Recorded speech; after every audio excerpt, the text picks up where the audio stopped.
नमस्कार दोस्तों, भारतीय संगीत में आपका हार्दिक स्वागत है। आज का हमारा विषय है दोस्तों कि हमें किस समय कौन सा राग को गाना चाहिए ताकि हमारा जो आवाज है वो रागों के साथ अच्छे से मैच हो और सुनने वालों को प्रिय लगे और उनको आनंद आए।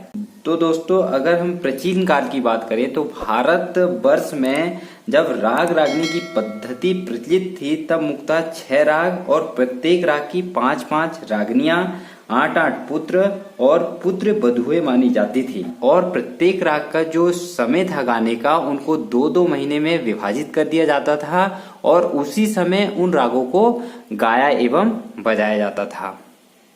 परंतु दोस्तों, आज के समय में जो हमारे राग को गाने का जो प्रचलन है उसको 24 घंटे में समय के अनुसार विभाजित कर दिया गया है। उसी को चलो हम आज जानते हैं किस समय हमको कौन सा राग गाना चाहिए ताकि हमारी जो वॉइस है वो राग के साथ अच्छे से मैच हो और सुनने वालों को प्रिय लगे। तो दोस्तों, सुबह 7 बजे से लेकर 10 बजे तक और शाम को जो 7 बजे से लेकर 10 बजे तक जो राग गाते हैं उसमें हमारा सारे गा जो हमारे शुद्ध है, जो सा रे और गा, इसमें हमारा शुद्ध स्वर होना चाहिए। तो जो सा रे गा में है जो हमारा, तो इसमें हमारा कौन कौन सी राग कवर हो जाती है? बिलावल थाट की, कल्याण थाट और खमाज थाट के राग इसमें गाए बजाए जाते हैं।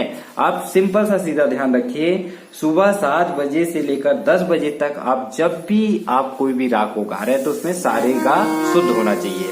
और शाम को भी ऐसे ही 7 बजे से 10 बजे तक आपका कोई प्रोग्राम है, उस समय जब आप राग को गा रहे हैं तो आप थोड़ा ध्यान रखिए, तो सा रे गा वाले जो हमारे भजन हैं, गाने हैं, उसको गाएंगे तो आपकी जो आवाज है वो अच्छे से मैच होगी।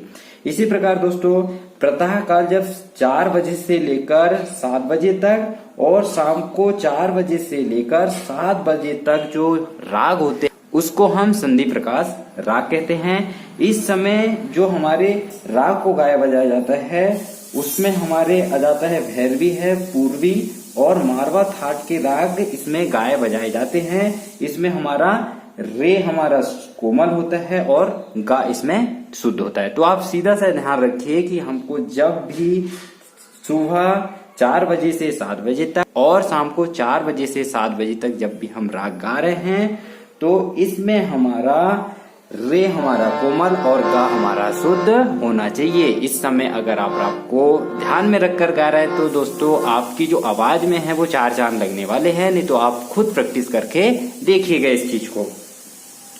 आगे का दोस्तों हमारा इसी प्रकार है, जब आप रात को 10 बजे से लेकर सुबह 4 बजे तक और दिन में 10 बजे से लेकर शाम को 4 बजे तक आप जब भी कोई राग गा रहे हैं तो उनमें गा कोमल का उपयोग होना चाहिए। और गा कोमल में जो हमारे राग आते हैं उसमें हमारा आशावरी राग है, भैरवी है, तोड़ी है और काफी थाट के जो हमारे राग इसमें आ जाते हैं। तो दोस्तों आप हमेशा ध्यान रखिए कि जब भी यदि आपको रात को 10 बजे से लेकर 4 बजे तक आपका रात का प्रोग्राम है तो उसमें हमारा गा कोमल वाले राग या भजन आप सेलेक्ट करिए, ऐसा कि भाई हमको इस समय इसको गाना है, इस समय इसको गाना है।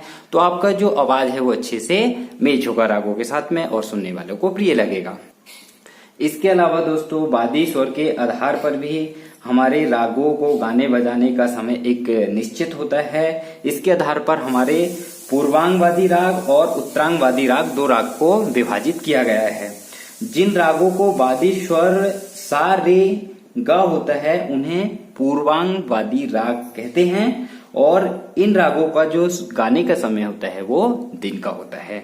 इसी प्रकार दोस्तों उत्तरांगवादी राग जो होता है उनमें हमारा पा धा नी और तार सप्तक का सा आ जाता है।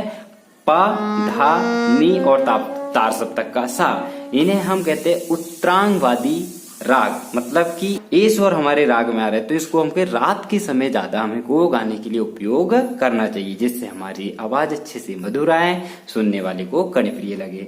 तो दोस्तों आज की बस इतनी ही जानकारी। ये जानकारी बहुत छोटी है लेकिन एक अच्छी गायकी के लिए बहुत ही महत्वपूर्ण होती है। तो आप जितना संभव हो इन नियम को, कुछ छोटे छोटे नियम हैं वो अपने गायकी में शामिल करें जिससे आपकी गायकी अच्छी हो।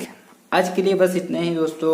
आप भारतीय संगीत में नए हैं तो चैनल को जरूर सब्सक्राइब कर दे और घंटी की बटन को दबा दे, ताकि हमारे जो भी नए वीडियोस आए उसका नोटिफिकेशन सबसे पहले आप तक पहुंचे।